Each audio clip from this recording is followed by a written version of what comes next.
आप देख रहे हैं विदर्भ समाचार, आवाज विदर्भ की।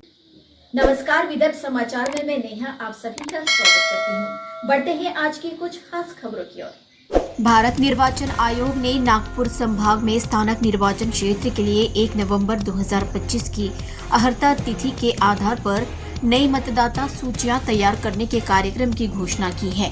इस संबंध में जिला कलेक्टर विनय गौड़ा जेसी ने जिले के सभी स्नातकों से मतदाता सूची में अपना नाम दर्ज कराने की अपील की है। वे जिला कलेक्टर कार्यालय में आयोजित एक संवाददाता सम्मेलन में बोल रहे थे।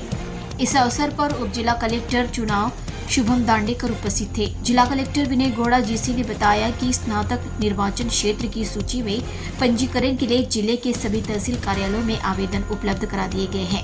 पंजीकरण की अंतिम तिथि 6 नवंबर 2025 है और उन्होंने सभी स्नातकों से मतदाता सूची में अपना नाम दर्ज कराने में सक्रिय रूप से भाग लेने की भी अपील की है।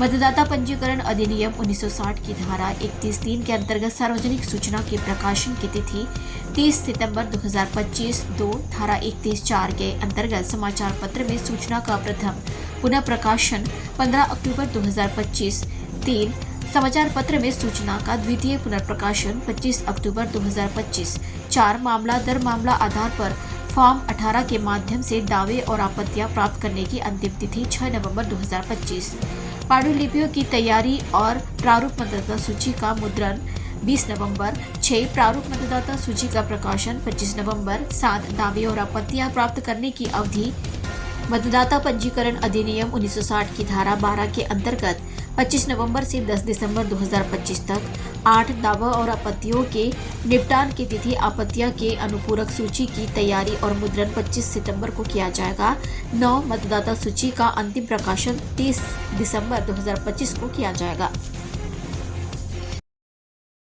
राजौरा तालुका का चुनाला विहीर गांव मार्ग पिछले कुछ महीनों से मौत का जाल बन गया है। बरसात के मौसम में सड़क पर बड़े बड़े गड्ढे इतने भयावह हो जाते हैं कि यात्रियों और चालकों को हर दिन अपनी जान हथेली पर रखकर यात्रा करनी पड़ती है।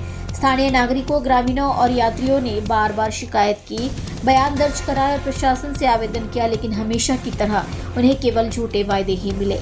सरकार की ओर से कोई ठोस कार्रवाई न होने पर अंततः सत्री चनाखा बहुजन हिताय ऑटो चालक मालक संघ ने अपनी सामाजिक जिम्मेदारी को ध्यान में रखते हुए जनहित में पहल की।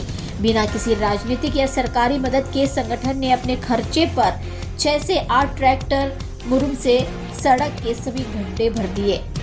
इस काम में ग्रामीणों और राहगीरों को राहत मिली। राहगीरों का कहना है अब वो काम जनता को करना पड़ रहा है जो सरकार को करना चाहिए। हम टैक्स देते हैं लेकिन इसके बदले में हमें गड्ढे मिलते हैं। इस समय सूरज खेड़ेकर, राजू मोरे, अमित नगराले, मिलिंद लोखंडे, राहुल बोबड़े, सूरज सोयाम, अरुण कारलेकर, राहुल निरंजने, प्रशांत लोनारे, रविंद्र मोरे, प्रेम चीतलवार, शंकर टोड़ा से आनंद पाटिल सहित सभी चनाखा सत्री ऑटो चालक भाइयों ने बहुमूल्य सहयोग प्रदान किया।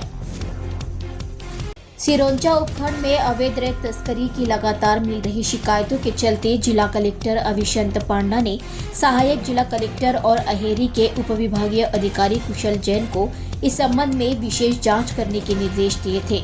कुशल जैन की टीम ने 2 अक्टूबर 2025 को अंकिसा माल, चिंतारेवाला और मद्दीकुंटा में जांच की।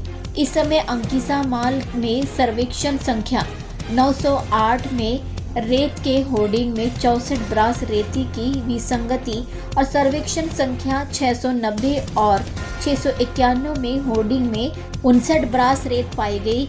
दोनों मामलों में जांच जारी है। मद्दीकुंटा में सर्वेक्षण संख्या 533 में अनुमत स्थान पर जाने के दौरान रेत का भंडार किसी अन्य स्थान यानी सर्वेक्षण संख्या 356 पर पाया गया। माप रिपोर्ट के अनुसार इस स्थान पर कुल 15,665 ब्रास रेत के भंडार पाए गए। चूंकि संबंधित के पास भंडारण और परिवहन के लिए कोई वैध लाइसेंस नहीं था, इसलिए इस भंडार को अवैध घोषित कर जब्त कर लिया गया है। इसके अलावा 2 जेसीबी मशीन, 1 पॉकलाइन मशीन और गौण खनिज निष्कर्षण और परिवहन के लिए इस्तेमाल किए जाने वाले 5 ट्रक भी जब्त किए गए। सिरोंचा के तहसीलदार ने महाराष्ट्र भूमि राजस्व अधिनियम 1966 की धारा 48(7) और 48(8) के प्रावधानों के अनुसार आगे की कार्यवाही के लिए उपविभागीय अधिकारी अहेरी को एक रिपोर्ट प्रस्तुत की है।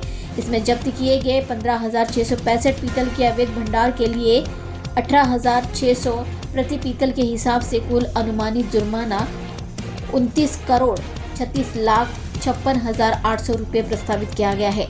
जुर्माने की राशि अंतिम सुनवाई और अपील के अधीन तय की जाएगी। सहायक जिला कलेक्टर कुशल जैन ने बताया कि इस सभी मामलों में जांच जारी है।